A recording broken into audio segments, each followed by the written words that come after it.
This has Leafs fans absolutely livid. And as once again, we saw the front office and Craig Berube deceive the fan base surrounding an injury report and status.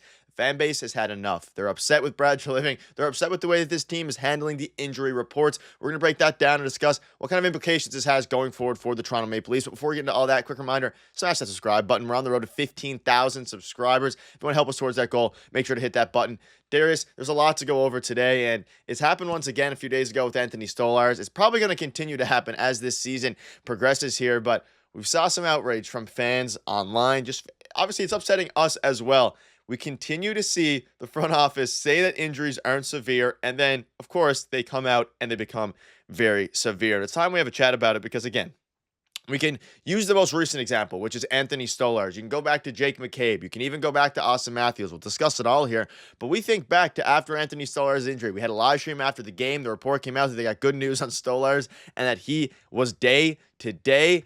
And then from expecting Stolarz to be back a few days later on the Friday, I believe it was, of last week, to an MRI revealing something in his knee that needs to be removed is a tough break, but better find it now and miss 4 to 6 weeks than down the stretch. Now, I'm not going to fully blame the front office. If they didn't know there was something in his knee and the MRI that they used to see what the initial injury was just revealed that, sure, it can make some sense here. But the fact that it continues to happen, and again, I'm not saying it's the front office's fault per se, but we saw it with Austin Matthews. We saw it with Jake McCabe. They're very secretive about these injuries, which rightfully so.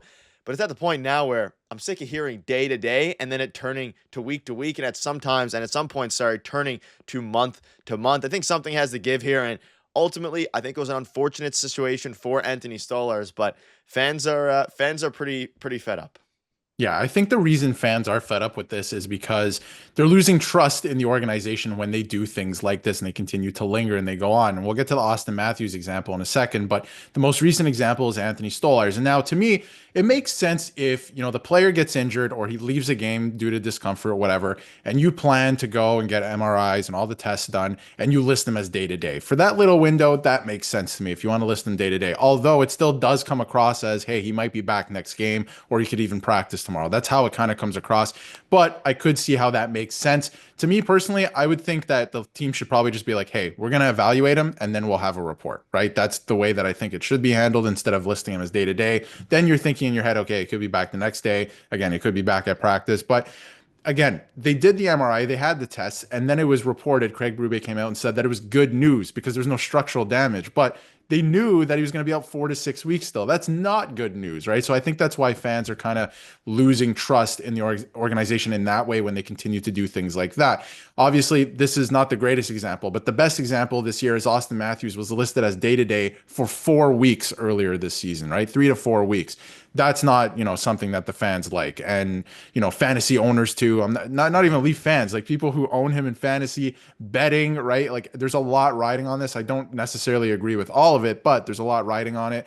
And there's, much has been made about upper body versus lower body injuries in today's NHL, right? And I think that does make sense because it's no secret that I think players would target specific injuries if they were made public. Like I feel like that is something that would absolutely happen. A lot of people give the players the benefit of the doubt, but I think it's something that would happen within the game. But again, I think that's why fans are frustrated. And another example too is, and we'll get to it, Jake McCabe, right? He was listed as day to day. He would be totally fine. He ends up missing almost 2 weeks. So I feel like fans are getting a little bit frustrated with this because if anyone gets injured and the Leafs list him as day to day, you're wondering, is he going to be back in April at this point? We don't know. Yeah, we're seeing memes created about it. We're seeing everything. And it's becoming at the point now where you mentioned here. So Anthony Stolarz is day to day, but is that actual day to day or Austin Matthews, missed 9 games day to day? And ultimately, Matt Larkin, this tweet aged phenomenally. So I guess shout out to him because he ended up missing 4 to 6, and he's going to continue to miss 4 to 6 weeks. And we're obviously experiencing that right now. And then you think back all the way to November, we were covering this as well at the time. When we were covering it, we thought he was going to be back fairly soon, and we wanted them to be, cautious. He was not available for tonight's game and his day-to-day. And what that means was they were debating, at least, to the fan base's perspective, there was a chance that he was going to play in that game on November 5th. And then ultimately he didn't return for, some weeks after. And then of course, he had the flight, he went out of the country to get some treatment done. So things were obviously not progressing the way that they wanted to. And now he's back. And some fans are speculating now that Austin Matthews still isn't 100% healthy and that injury is still lingering on. That is pure speculation. It's possible. And then, of course, Jake McCabe. Craig Berube says this is probably the worst one. Jake McCabe is fine and doesn't expect him to miss any time. and then he goes out and misses a ton of time. And it's not, I'm not, going at the front office of Craig Berube necessarily, because I mean there is a world where they're doing their best with all these things. And like you mentioned, in hockey, the injury statuses are very vague. They're very interesting. You don't want players targeting other players and all these different things. But I would rather them just give no update at all. That's what happens around most other sports, whether it's the NBA, whether it's the NFL, whatever it is.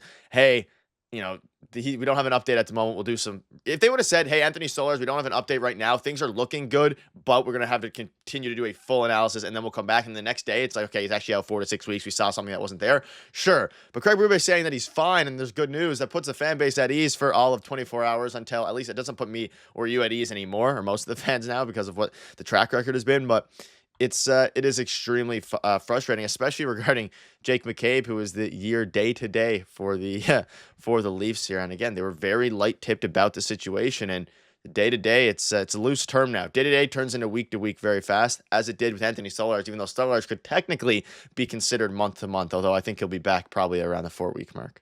What you just said too makes sense in terms of giving updates, but I think the reason that they don't do it and other NHL teams don't do it is because then it opens the door to speculation, especially in Toronto, bigger markets, maybe New York too, right?